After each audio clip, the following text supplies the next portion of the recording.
a secret location that feels unreal. This is the most breathtaking place I've ever traveled to. Let me show you this paradise in Southeast Asia. Hey guys, it's me from the channel. And today I'm gonna take you guys to the most beautiful place I've ever been in my life. The funny thing about this trip is that I didn't even know where I was going. My friend organized everything, and all I knew was that we were taking an overnight bus from Bangkok to another city. When we got there, they handed us over to a guide, and all I could see in his eyes was pure excitement. He must have loved his job because throughout the whole trip, he kept smiling and greeting everyone with such enthusiasm. When we arrived at our destination, I couldn't believe my eyes. There were limestone cliffs everywhere around me, and I had no idea how beautiful the rest of the place looked like. We took a 20-minute-long boat ride to get to our village, and along the way, the guide showed us some amazing things. He told us that those cliffs are sacred in their religion. So many people come here from different countries to visit them. Some people even take their honeymoon here. As soon as we arrived in the village, we checked into our bungalows. They were right next to the water, and when we opened up the curtains, look what we saw. It honestly felt surreal. All the bungalows were built over the water, so if you wanted to go somewhere, you had to take a long-tail boat. I spent the whole day swimming in the crystal clear water and exploring the little caves that were hiding throughout the cliffs. I couldn't stop smiling the entire time. This place just felt so peaceful and relaxing. In the evening, we went to a restaurant that was also over the water, and we watched the sunset while eating dinner. After that, we sat down in a little gazebo and enjoyed the live music. I loved the sound of the guitar and the singing so much that I ended up buying one of her CDs. Before we went back to the bungalow, we stopped by the bar and ordered some fresh coconuts. Then we headed back to our bungalow, turned off the lights, and slept under the mosquito net. The next morning, I woke up early and went to the restaurant for breakfast. They served a huge buffet with fruits, noodles, eggs, meats, and more. After filling my stomach, I went back to the bungalow to get ready for the day. My friend and I decided to rent a kayak and paddle around the cliffs. I loved the view from the water, and I loved the workout from paddling. It was definitely worth it, though, because we found some really cool caves to explore. After kayaking, we headed back to the restaurant to get some lunch. It was so delicious, and it made me so happy. We then took a long-tail boat to a nearby beach. It was absolutely gorgeous. There were white sand dunes everywhere around me, and the water was so clear. Unfortunately, there were some rocks in the water, so I couldn't swim, but at least I could still float on my back and enjoy the scenery. Once we got back from the beach, I needed some rest. So I went back to the bungalow, took a nap, and prepared myself for the evening. In the evening, we did something really special. We took a boat to a nearby river and floated down on giant rubber inner tubes. We laid down on the tube, put some sunscreen, and just relaxed.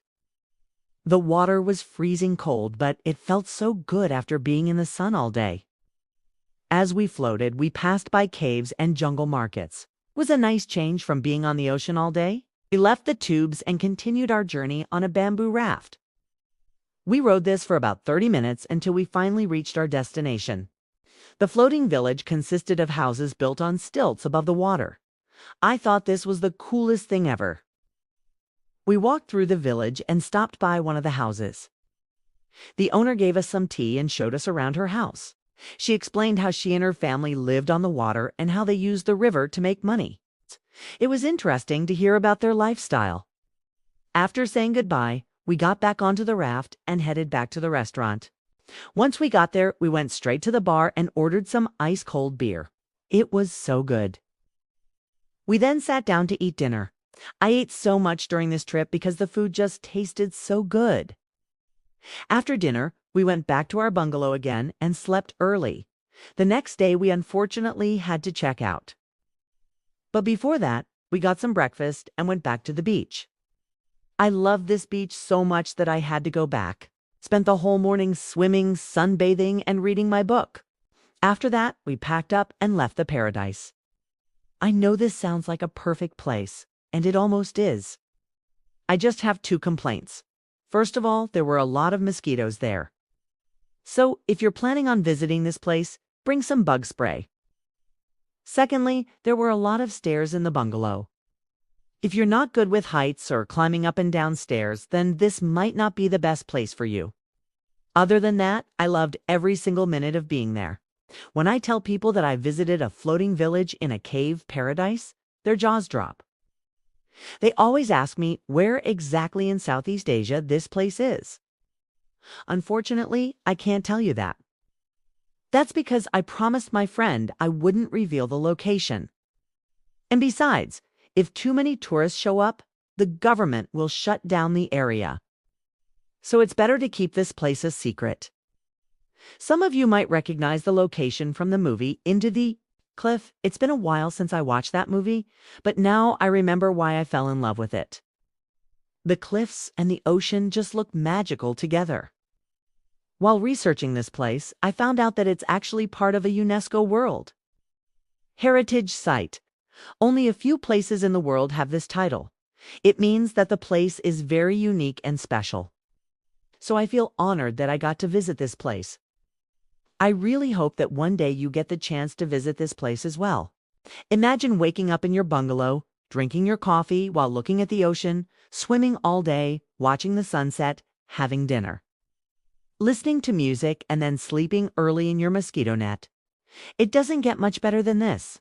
While I was there, I noticed that most of the visitors were couples. If you're traveling alone like I was, it's a little less fun, but I still loved every second of it.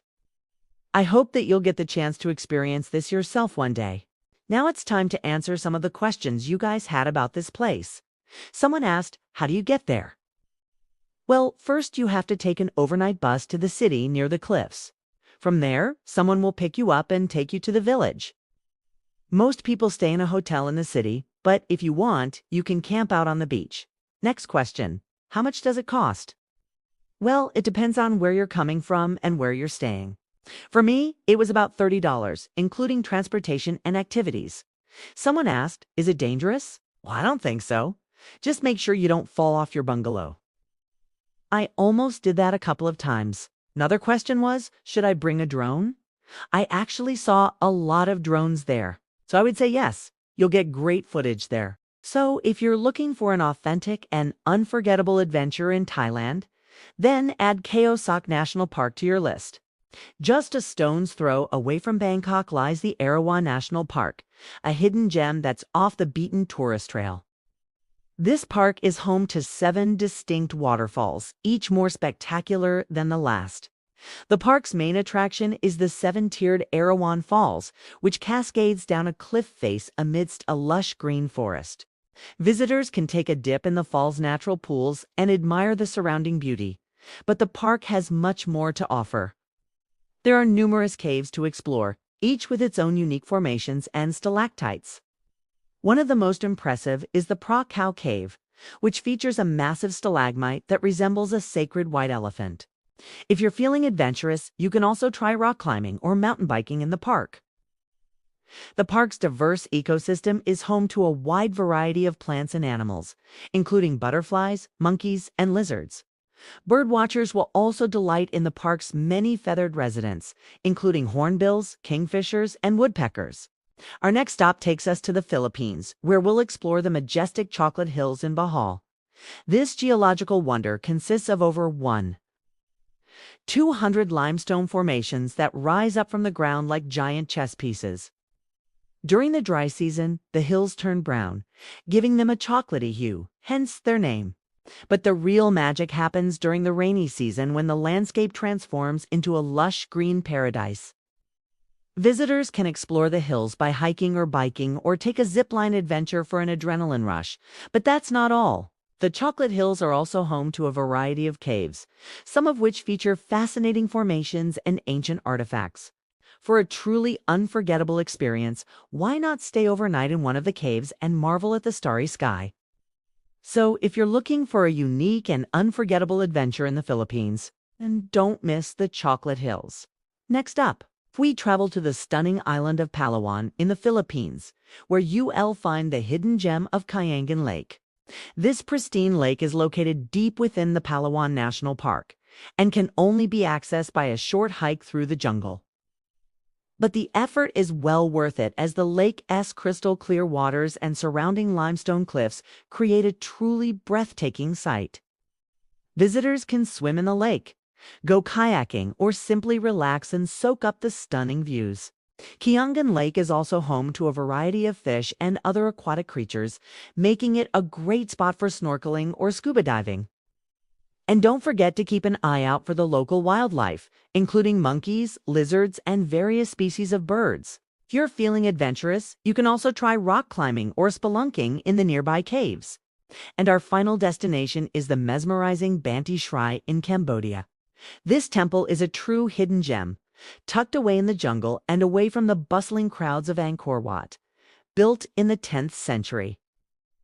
The temple is dedicated to the Hindu goddess Shiva and is known for its intricate carvings and reddish color. Unlike the other temples in the area, Banteay Shrine is not a massive complex. It's relatively small, making it an ideal destination for those looking for a peaceful and serene experience. Visitors can explore the temple's towers, galleries, and courtyards and marvel at the delicate carvings that adorn every surface. The temple is also surrounded by a lush garden and forest, providing a tranquil setting for meditation or simply taking a leisurely stroll. So there you have it, 5 secret locations in Southeast Asia that will leave you in awe, from the ethereal beauty of the Blue Temple to the majestic chocolate hills. These destinations are sure to make your trip to Southeast Asia truly unforgettable. So pack your bags and get ready to explore the hidden gems of this beautiful part of the world. Thanks for watching. Please like and subscribe.